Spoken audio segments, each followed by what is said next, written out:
94.1. You're listening to High School Sports Talk on ESPN Radio, presented by VirginiaPreps.com.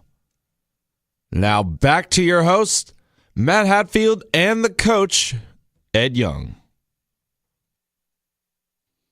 From one new head football coach to another, we bring in the new head football coach of the Jamestown Eagles out of the Bay Rivers District. We say good morning to Coach Mike Murphy. Coach, got a chance to see you guys at the ODU team camp. How's the offseason going and the summer going for you as well?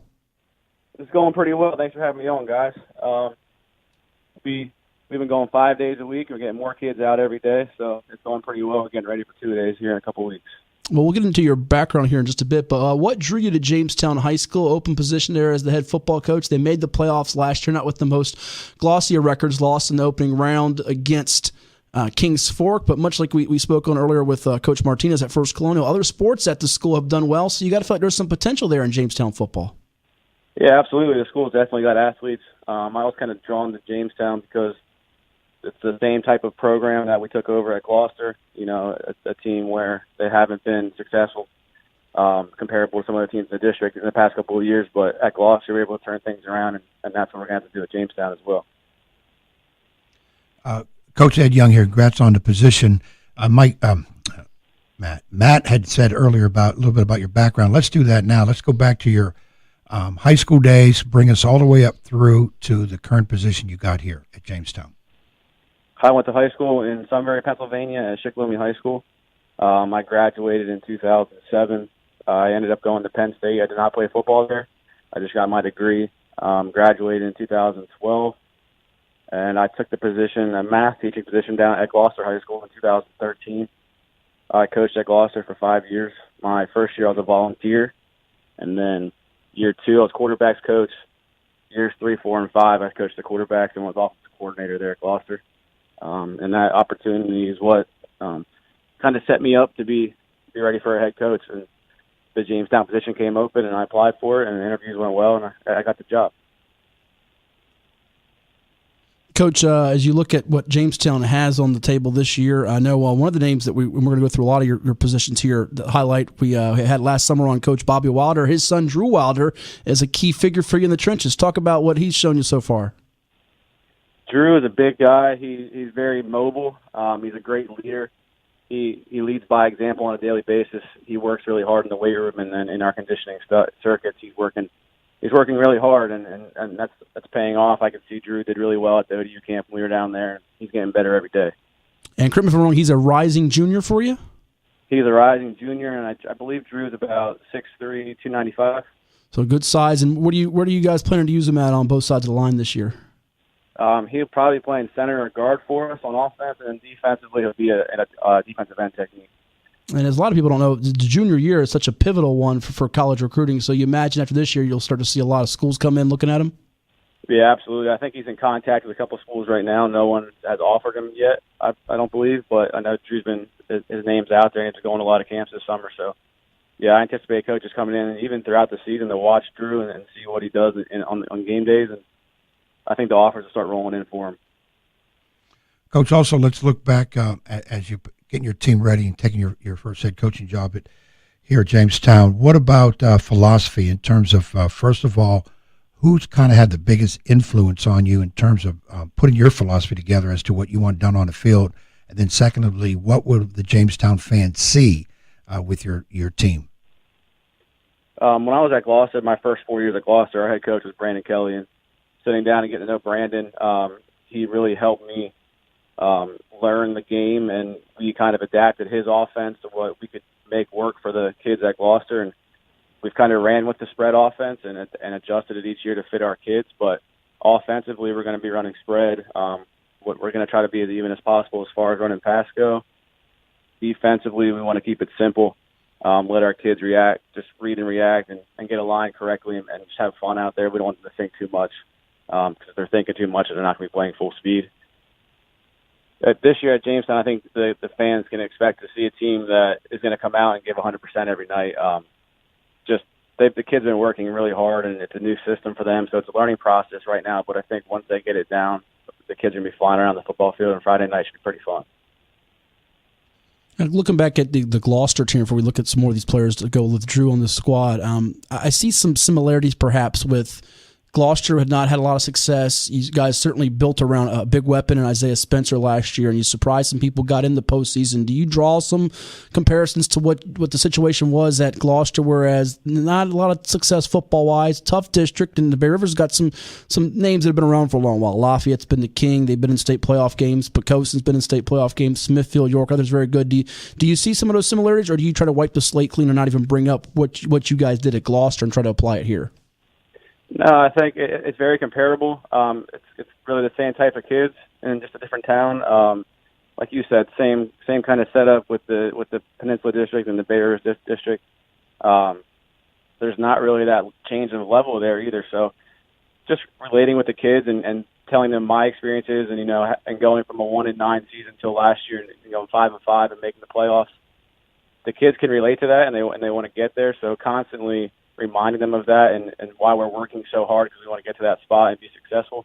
So between the two schools, yes, it definitely compares. I'm always going to bring up my experiences because I think that helps the kids. We're chatting with Mike Murphy. He's the new head football coach of the Jamestown Eagles out of the Bay Rivers District here on High School Sports Talk presented by VirginiaPreps.com on ESPN Radio 94.1. Jamestown opens up at home August 31st against Huguenot, Ed.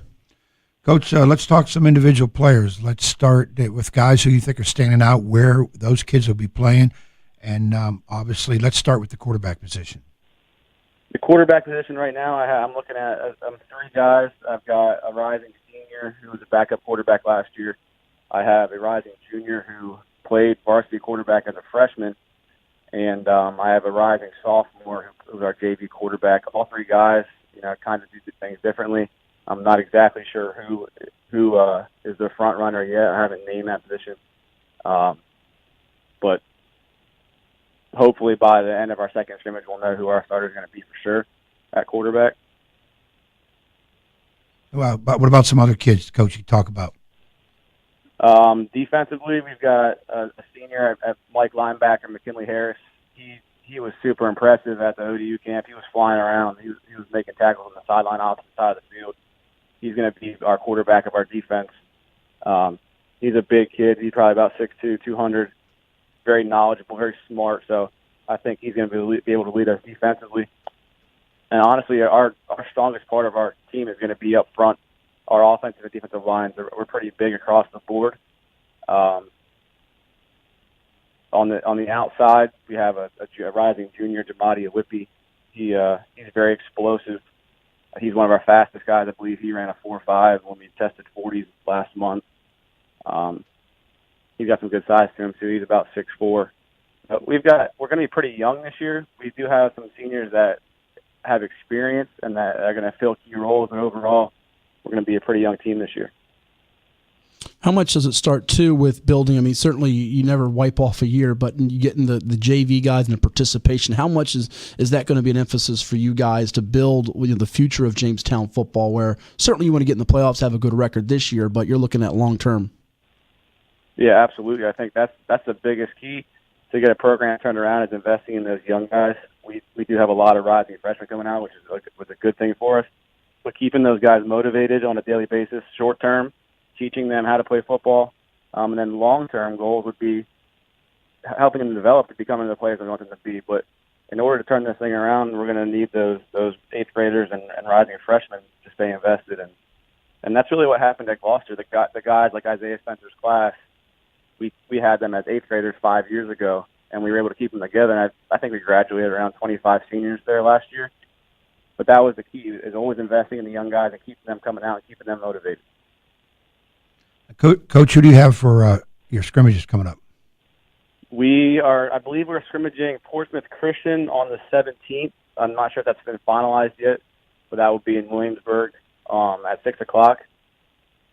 And then the following week is the 23rd. I think we are going down to Great Bridge. Oh, we just talked with Coach Bowerboom over there a couple weeks ago with Great Bridge, new situation there. What are you wanting to get out of those scrimmages before Game 1 against Huguenot? What are the things you're looking for as a staff that you're telling the kids? I just want to see the kids in action. A lot of these guys that are going to be playing for us this year don't have varsity experience, so getting them out and letting them see the speed of the game and being able to coach them on the field I think it's going to be important. I want to make sure everybody gets reps just so we can see what we have. We know some of the guys are capable. They played last year. We went back and watched some of their film. But I think the biggest thing about the scrimmages is getting guys out and letting them get that experience they need going in that week one game. Coach, so my final question for you would be, how do you assess the Bay Rivers this coming year, coming from Gloucester? To me, I mean, there's not really a difference. I don't see quite the difference that people would think as a jump down at the Bay Rivers. That's not true. Like you guys said previously, there are some pretty solid teams across the board. I think the Bay Rivers is going to be pretty competitive this year. We've got, I think, 4 new coaches in the district. So as far as scouting and things like that goes, it's going to be different. So there are, the traditional teams that have been dominating the league. But overall, I think it's going to be a very good league, and I'm excited to coach in it. And if I see right, your first 3 games are at home. You got Huguenot, Pocosin, and then Smithfield on a Saturday. Is that correct? First 3 games at home? Yes, sir. So a chance to get the little fan base out there and start getting behind Jamestown football. Last one for us here, and we thank you for coming on the program this morning. Coach Mike Murphy of the Jamestown Eagles here on High School Sports Talk, presented by VirginiaPreps.com. As you go into embark on this year one as a head football coach, who are some of the people that you turn to for advice, either current coaches, people that coached before, anybody you seek advice from as you go through this process this year? On a day-to-day basis, I'm always in contact with my coaches. I want guys on staff that are gonna help me out, and I don't want everything to always be my way. We've all coached, we all have experiences, so just communicating with them on a daily basis and taking their point of view, I think is really going to help us grow as a team and as a staff. And then from time to time, I'll talk with guys that I've coached with previously and just see how they're doing and how are they adjusting to things, and just talking football and even talking to Coach Wilder and his staff has helped me out a little bit too. Because like you said, it is my first year as a head coach, and learning some of the things about how to run a program and doing a lot of things behind the scenes that you don't see on a daily basis, and that you don't necessarily have to do as an offensive coordinator or defensive coordinator. So, just learning and taking in all this knowledge, and then trying to execute it every day. Well, Coach, thank you so much for coming on the program. Don't be a stranger. Best of luck this coming year with the Jamestown Eagles, and we'll talk soon. Thank you guys for having me on. Good luck, Coach. That is Mike Murphy, the head football coach of the Jamestown Eagles, with us this morning here on High School Sports Talk, presented by VirginiaPreps.com on ESPN Radio 94.1. Not the easiest of situations, Ed, but as you look at Jamestown, they do have some pieces there, and I'll be curious to see how Coach Wilder's son develops over there. They also got the McKinley Harris kid. He mentioned it could be a real sleeper of a player. So be curious to see how things go with the Eagles of Jamestown this coming year as they try to get back to the postseason. Remember last year, that last week of the season, it was them and Wilson vying for that final spot in Division 4. There was no really prize in that because you had to play Kings Fork, who you figured was going to put a whooping on one of them, and they did. Kings Fork put a whooping on a lot of people, so no shame in that. But we'll be interested to see if they can get one of those final spots again this year. Well, obviously, you're coming in new to a program. You got to get the kids to buy in. You got to get your athletes out there staying eligible. The process of putting a program together is tough.